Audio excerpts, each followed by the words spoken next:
whether you wanted something to happen this direction or something to happen in that direction. At least the team did its due diligence, a robust search.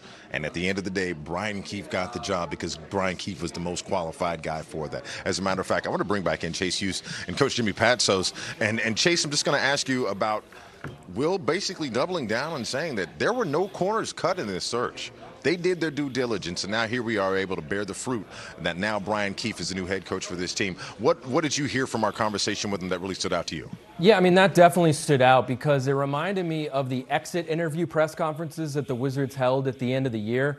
And as of that day, I really didn't know what to think about Brian Keefe's chances of getting this job full time.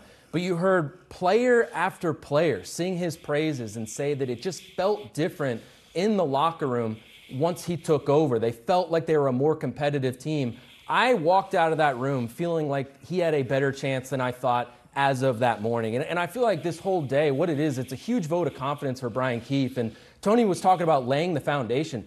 They're laying the foundation to develop young players, hopefully into contributors, hopefully into something more than that, stars, superstars.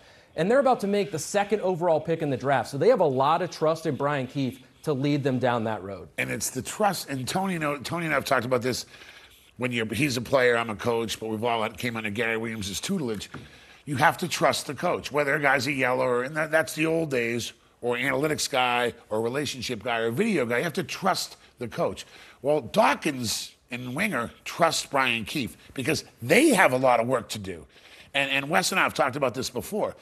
Yeah, there's the draft. Well, they got to go to Istanbul for the 17 and unders with France, China, and Guinea, who just won the African championship in their pool. Like, there's so much work to do. They were just out in Vegas at a high school top 100. Then they got to go to the draft, free agency. Well, they have a guy in the seat they can trust. So now Will Dawkins can go do his job.